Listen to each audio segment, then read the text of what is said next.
Dear students, today we are going to study class 10 physics, chapter 10 light, reflection and refraction.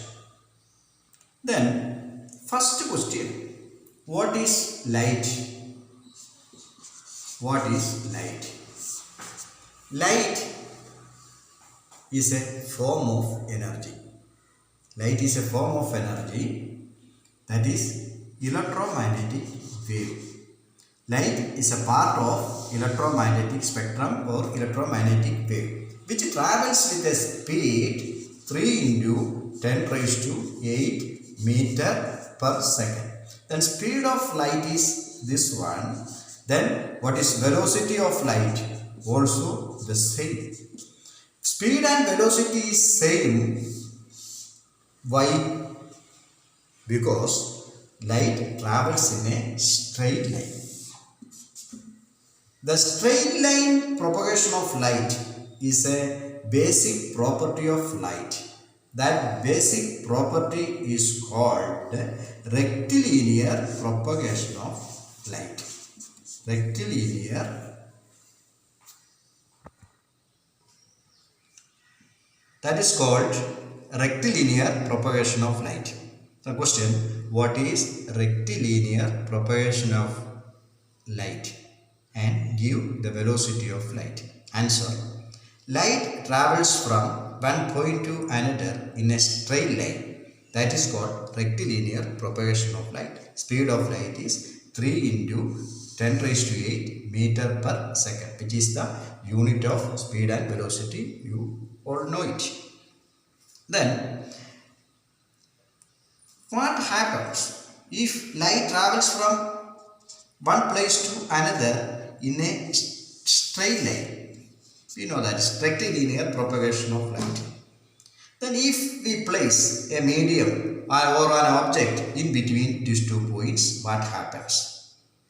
Either the light will bounces back, or it can pass through it, or some portion of light bounces and some portion of light energy pass through it. Then the bouncing back of light, that is called reflection, and passing of light through that medium is called refraction or transmission of light. First we can study reflection of light. The word meaning reflection means bounces back. When light travels from one point to another, if you place an object in between these two, the light rays reflects, bounces back. Then we can show this as a diagram. This is a medium. A reflecting medium is placed here. Then this is light travels from this point and incident the medium here, reflecting surface here. This is called the incident light ray. This is called the point of incidence. Point of incidence. This is reflecting surface, incident ray, point source of light, incident ray, the point of incidence. Then we can draw a perpendicular here. This perpendicular is called the perpendicular at the point of incidence. Perpendicular at the point of incidence. Then the angle between the perpendicular at the point of incidence and the incident ray, this is called angle of incidence I. Angle of incidence I.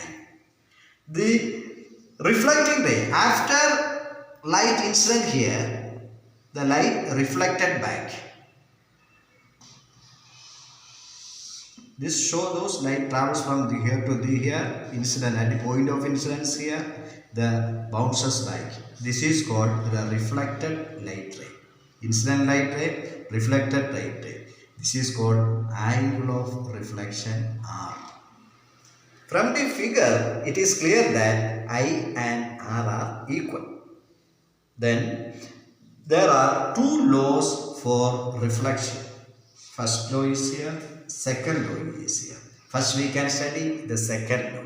That second law is angle of incidence I is equal to angle of reflection R.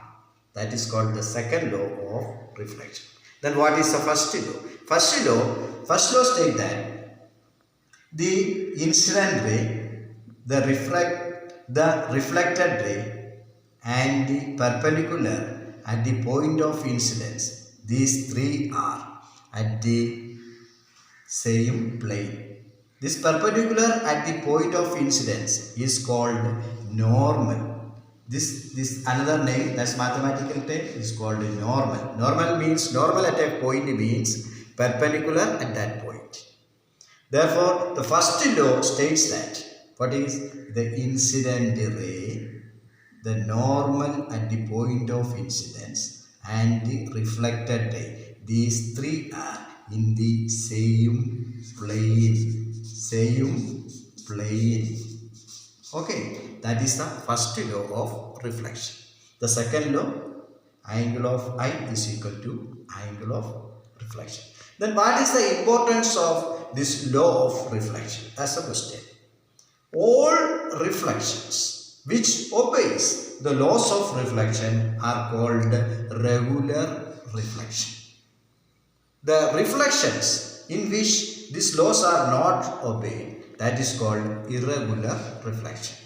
For example, in irregular surfaces, we can see irregular reflections. Then first we can study plane mirror.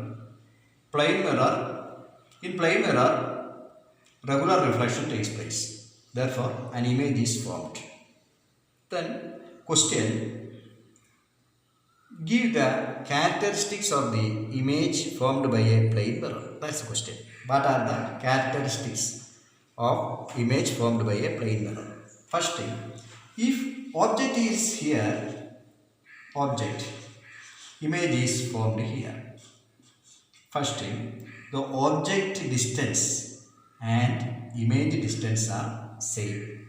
That means object and image are at the same distance from the plane mirror.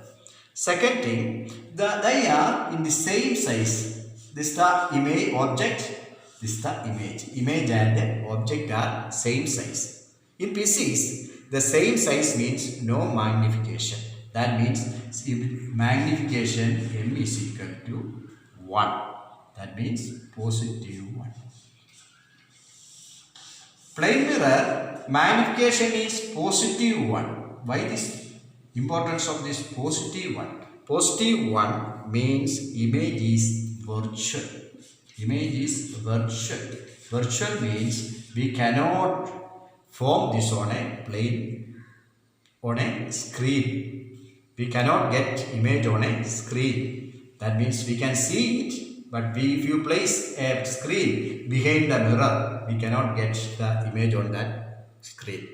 That means image is virtual, therefore positive. Magnification of a plane mirror is positive 1 means image and object are same size, image is virtual.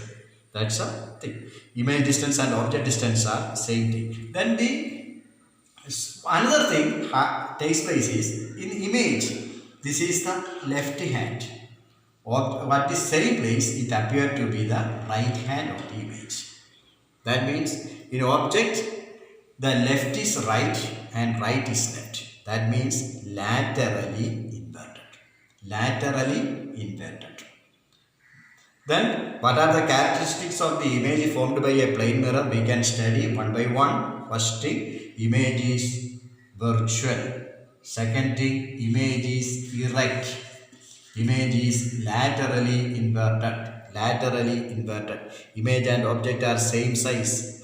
Image distance and object distance are same. These are the characteristics of the image formed by a plane mirror. Okay. Thank you. Please share this class and introduce this class to your friends and other class 10 students. Thank you.